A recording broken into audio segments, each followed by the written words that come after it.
what a pleasant surprise. Our respected ex-managing partner, Mr. Unithan. Welcome, welcome.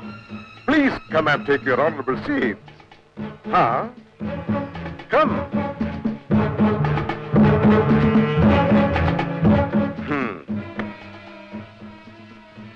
ഓഹോ, എന്നെ ഒന്ന് ഇരുത്തിക്കളയാമെന്ന് കരുതി തന്നെയാണ് പുറപ്പാട് അല്ലേ? അങ്ങനെയൊന്നല്ല. നിങ്ങളല്ലേ ഞങ്ങളുടെ ഗുരു. ബൈ ദ വേ, കുടിക്കാൻ എന്താണ് വേണ്ടത്? Tea, coffee, or any hot drinks?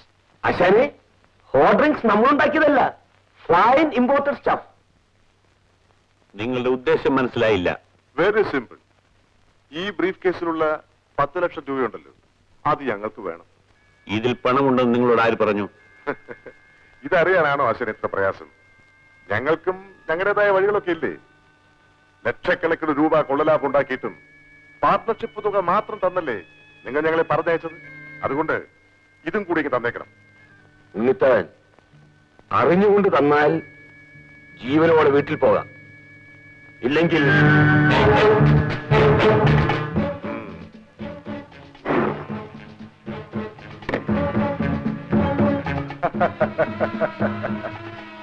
Thank you very much, Mr. Unithan. Now you can go. പിന്നെ സാറേ, ഒരു കാര്യം, ഈ വിവരം പോലീസിൽ അറിയിച്ചാൽ തന്റെ കമ്പനിയും സീൽ ചെയ്ത് തന്നെ അകത്താക്കാൻ ഞങ്ങൾക്കറിയാം. ഡ്രൈവർ സാർ, സാറിന് പുറത്തേക്കുള്ള ഒഴി കാണിച്ചു കൊടുക്കും. സാർ,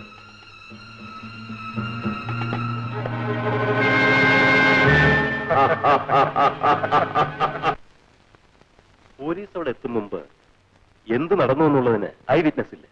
അതുകൊണ്ടാണ് ഈ കേസ് അന്വേഷണം ഒരു പ്രതിസന്ധിയിൽ എത്തി നിൽക്കുന്നത്. എന്റെ സഹോദരിയെ നശിപ്പിച്ചവനെയാണ് ഞാൻ കൊന്നത്. അതിന്റെ പുറകിലുള്ള സത്യാവസ്ഥകളെല്ലാം എന്നെ അറസ്റ്റ് ചെയ്തത് അവസാനിച്ചു എന്നാണോ ഞാൻ കരുതുന്നത്? അല്ല, ശാന്തിയുടെ മരണത്തെക്കുറിച്ച് പ്രത്യേകമായി തന്നെ ഒരു കേസ് അന്വേഷണം നടക്കുന്നുണ്ട്. ആ ജീവിതം പിച്ചിച്ചീന്തി എറിയപ്പെട്ടത് നിയമം കൈകാര്യം ചെയ്യുന്ന നിങ്ങളുടെ എല്ലാം കൺമുമ്പിലാണ്. എന്നെ അറസ്റ്റ് ചെയ്യാൻ നിങ്ങൾക്കുണ്ടായ ആവേശം ആ കേസ് കണ്ടുപിടിക്കുന്ന കാര്യത്തിൽ നിങ്ങൾക്കുണ്ടായില്ലല്ലോ. രമേഷ്, എന്ത് കേസും ഞങ്ങൾ തെളിയിക്കാൻ ശ്രമിക്കുന്നത് ഒരേ ആത്മാർത്ഥതയാണ്. അല്ല, തിളച്ചുമറിയുന്ന പല സംഭവങ്ങളും നിങ്ങളെപ്പോലുള്ളവർ തേച്ചുമാച്ച് കളയാറുണ്ട്. എനിക്കതിന് മറുപടിയില്ല. പോസ്റ്റ്മോർട്ടം റിപ്പോർട്ടിൽ ശാന്തയെ നശിപ്പിച്ചത് 1-ലധികം പേരാണെന്ന് സൂചനയില്ലേ? ഉണ്ട്. ആ ദ്രോഹികളെ കണ്ടുപിടിക്കാൻ കഴിയാത്ത നിന്നെയും നിന്റെ ഡിപ്പാർട്ട്മെന്റിനെയും ഇനി ഞാൻ വിശ്വസിക്കില്ല. രമേഷിനെ ബോധ്യപ്പെടുത്താൻ വേണ്ടി അന്വേഷണത്തിലിരിക്കുന്ന കേസിനെ കുറിച്ച് ഇതിൽ കൂടുതൽ സംസാരിക്കാൻ എനിക്ക് നിവൃത്തിയില്ല. ഒന്ന് മറക്കരുത്, നിങ്ങളുടെ അന്വേഷണത്തിന്റെ പർവ്വതാരോഹണം നടക്കുന്നതിനിടയ്ക്ക് അവനൊക്കെ 10 പെമ്പിള്ളേരെ കൂടി നശിപ്പിച്ചെന്നിരിക്കും, പല കൊലപാതകങ്ങൾ കൂടി നടത്തിയെന്നിരിക്കും. രമേഷ്, നിങ്ങളെപ്പോലുള്ള പലരും നിയമം കൈകാര്യം ചെയ്യുന്നത് നീന്തൽ എഴുതി പഠിക്കുന്നത് പോലെയാണ്. ഞാൻ നീന്തി കയറാൻ തന്നെ തീരുമാനിച്ചു. വിലങ്ങെങ്കിൽ വിലങ്ങ്, തൂക്കുമരമെങ്കിൽ തൂക്കുമരം. ഈ അന്ധമായ ആവേശം ആരെയും ഉരുട്ടെത്തിക്കില്ല. ഇതെല്ലാം കേട്ടുനിന്നത് ഞാനൊരു കളിമൺ പാവയായതുകൊണ്ടല്ല. കൈക്കൂലിയുടെ മുന്നിൽ നിന്നെക്കാൾ വലിയവൻ കളിമൺ പാവയാവുന്നത് ഞാൻ കണ്ടിട്ടുണ്ട്. രമേഷ്, എന്നോട് ഈ പറഞ്ഞത് മറ്റാരെങ്കിലും ആയിരുന്നെങ്കിൽ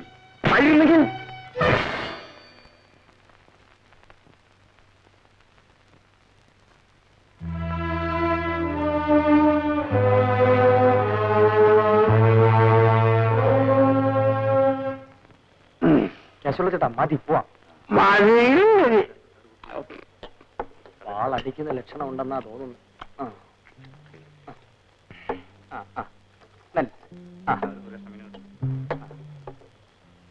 എന്നാ കേശവ ചേട്ടാ ഞാൻ പോട്ടെ.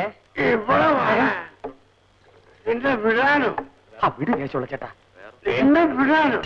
നീ പെണ്ണുങ്ങളെ വളർത്തിട്ട് പോലീസിനെ കൊണ്ട് എന്നെ പിടിപ്പിച്ചവനാ. ഇതാരാ എന്നോട് പറഞ്ഞേ? എന്റെ ഗ്രാൻഡ് ഫാദർ. എന്റെ പൊന്ന് കേശവ ചേട്ടാ, ക്ഷമിക്കും, എനിക്കൊരു അബദ്ധം പറ്റിപ്പോയതാ. സാധ്യമല്ല. എന്നാ വാ, ഒരു കുപ്പിയും കൂടെ അടിച്ചോണ്ടെങ്കിൽ ക്ഷമിക്കും. ഇവിടെ നിന്നെ ഞാൻ പോലീസ് സ്റ്റേഷനിൽ കൊണ്ടുപോകും.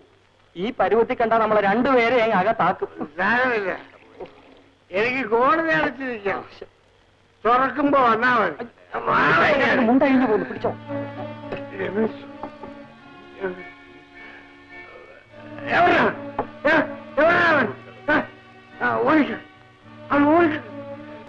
നല്ല പുള്ളിയാ. ഞാൻ എവിടെയൊക്കെ അന്വേഷിച്ചു. എന്തിനാ? ആ സുലോചൻ അല്ല, രാമകുഞ്ഞിന്റെ കണ്ണീര് കൊണ്ടാണ് വക്കീലെത്തിയ രമേശിന്റെ ജാമ്യത്തിൽ വെച്ച് എങ്ങനെ തിരിഞ്ഞു നോക്കിയോ? ആ അതൊക്കെ നമുക്ക് പിന്നെ പറയാം. അത് പറഞ്ഞാൽ പറ്റില്ല. ആ കുഞ്ഞിന് ഊണില്ല, ഉറക്കമില്ല, കരിഞ്ഞ് കരിഞ്ഞ് കമ്പ് പോലെ ആയിപ്പോയി. ശരി ശരി, കേശവപിള്ള ചേട്ടൻ വന്നാട്ടെ.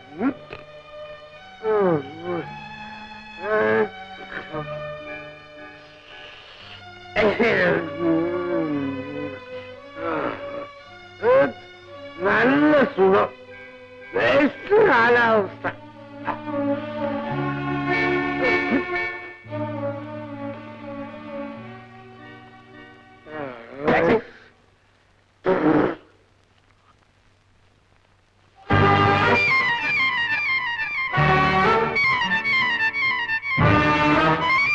ആ പടിഞ്ഞാറെ പാലത്തിന്റെ അടുത്ത്.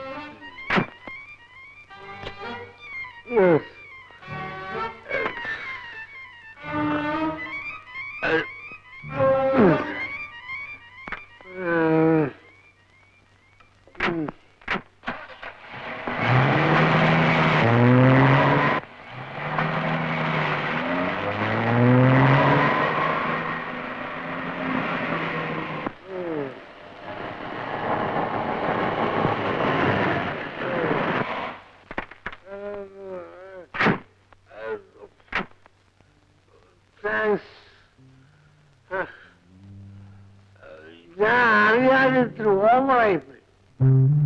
രമേശ് ക്ഷമിക്കണം.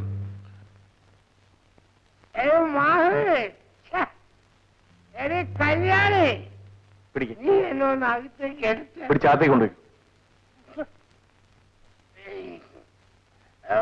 സാറ് ശ്രമിക്കണേ, ഞാൻ എത്ര അടിച്ചാലും ശരിയായിരിക്കും.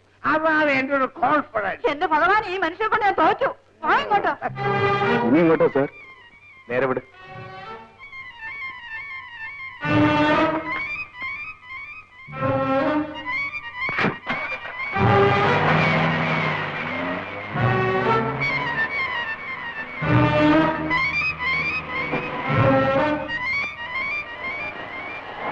നിർത്തണ.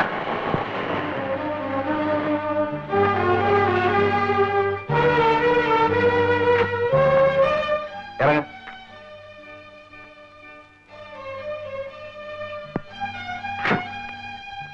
എന്താ സാർ? അന്ന് നീ ഈ കാറിൽ ഒരു പെണ്ണിനെ കൊണ്ടുപോയില്ലേ? അവളെ കൊണ്ടുപോയി ഇറക്കിയ വീട്ടിൽ ആരെല്ലാം ഉണ്ടായിരുന്നു? അയ്യോ സാർ, എനിക്കറിയില്ല. അറിയില്ല?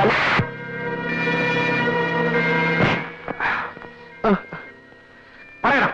ഞാൻ പറയാം സാർ. ഡിസൂസ മുതലാളിയും ശേഖര മുതലാളിയുമാണ് അവിടെ ഉണ്ടായിരുന്നത്. സത്യമാണോടാ? അതെ സാർ. അവരൊക്കെ എവിടെ ഉണ്ടെങ്കിലും ഞാൻ കണ്ടുപിടിക്കും. അവരുടെ മുമ്പിൽ വെച്ച് നീ വാക്ക് മറിയാൽ. അയ്യോ സാർ, ഞാൻ വരുന്നില്ല. അവരെന്നെ കൊന്നുകളയും. കേരള വണ്ടി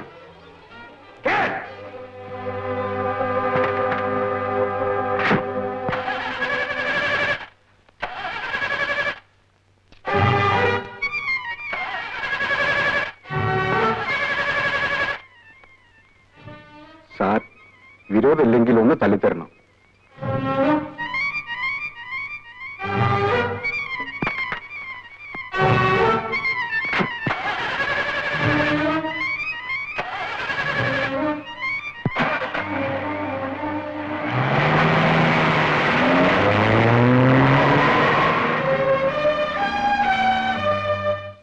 ഇതാ, ഇത് വെച്ചോ.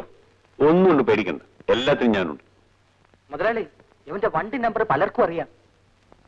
മുതലാളി, ആരോടെങ്കിലും പറഞ്ഞ് എന്റെ രജിസ്ട്രേഷൻ നമ്പർ ഒന്ന് മാറ്റിത്തരണം. അല്ലാതെ എനിക്ക് വണ്ടി കൊണ്ട് പുറത്തു പോകാൻ പറ്റില്ല.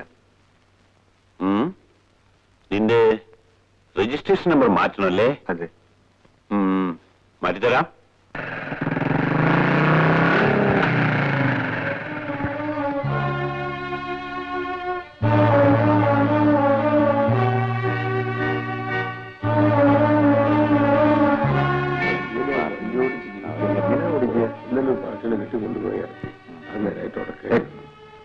നോക്കൂ, MSQ 4584 ഫിയറ്റിന്റെ ഡ്രൈവർ എവിടെ താമസിക്കും? MSQ 4584.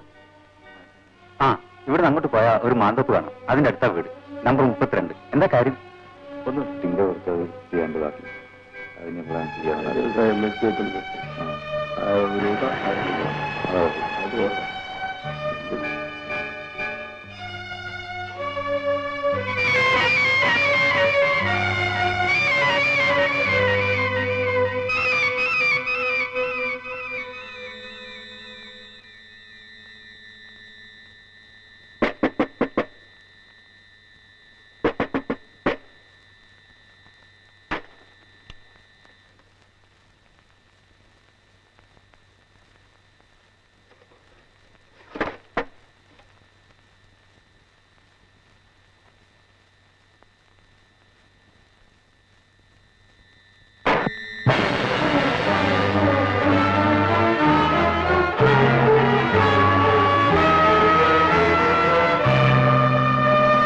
മുതലാളി ആളൊരു ഭയങ്കര ബുദ്ധിമാന.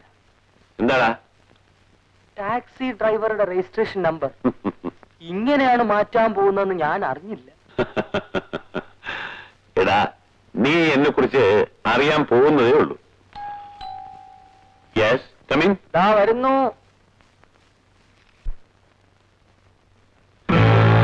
Hello mister Ramesh, what A rare pleasure seeing you here. ഞങ്ങൾ രണ്ടുപേരും ഇപ്പം നിങ്ങളുടെ കാര്യം പറഞ്ഞതേ ഉള്ളൂ. Please please seat. എടാ, എന്തെങ്കിലും കുടിക്കാൻ കൊണ്ടുവാ. Something hot or called? മുതലാളി, എന്താ രമേശ്, എന്ത് പറ്റി? What is wrong with you? ചില കാര്യങ്ങളുടെ സത്യാവസ്ഥകളെല്ലാം ഞാൻ മനസ്സിലാക്കി. എന്ത്? എന്റെ പെങ്ങളെ നശിപ്പിച്ചത് ആരൊക്കെയാണെന്ന് ഇപ്പോഴാണ് എനിക്കറിയാൻ കഴിയും. ആരാ? ആ ഡിസൂസയും ശേഖർ. ശേഷ അവർ എന്റെ ശത്രുക്കളാണെങ്കിലും ഇപ്പറഞ്ഞത് ഞാൻ വിശ്വസിക്കുന്നില്ല. എനിക്ക് വേണ്ട തെളിവുകൾ കിട്ടിയിട്ടുണ്ട്. ശാന്തയെ കൊണ്ടുപോയ ടാക്സി ഡ്രൈവറാണ് എന്നോടെല്ലാം പറഞ്ഞത്. പക്ഷേ ഇന്നലെ രാത്രി അവനെ ആരോ കുത്തിക്കൊന്നുകളഞ്ഞു. ഓ, ഐ സീ. ചിലപ്പോ രമേഷ് സാറിനോട് അതെല്ലാം പറഞ്ഞതുകൊണ്ട് ആ ഡിസൂസ മുതലാളി ശേഖര മുതലാളി ആയിരിക്കും അയാളെ കൊന്നത്. എനിക്കും ആ സംശയമുണ്ട്. Ramesh, look here please. ഞാൻ പറയുന്നത് ഒന്ന് കേൾക്കൂ. ഒരിക്കൽ വളരെ കഷ്ടപ്പെട്ടാണ് നിന്നെ ഞാൻ ജാമ്യത്തിലെടുത്തത്. മേലിലെങ്കിൽ ഈ കുഴപ്പങ്ങൾ പോകാതിരിക്കണം. ഇല്ല മുതലാളി, ആ ദ്രോഹികളെ എനിക്ക് കണ്ടുപിടിക്കണം. അവരെവിടെയാണെന്ന് അറിയാനാണ് ഞാൻ ഇങ്ങോട്ട് വന്നത്. അയ്യോ, അവരെ പറ്റി എനിക്ക് യാതൊരു രൂപവുമില്ല. They are no more my partners now. ഈ നല്ല മനുഷ്യനെ അവർ കൊല്ലാൻ വരെ പരിപാടി ഇട്ടു രമേശ്. അത് എന്തോ ഒരു ഗൂഢാലോചന. എവിടെയാ? Some dragon club. But you just ignore it. Dragon club.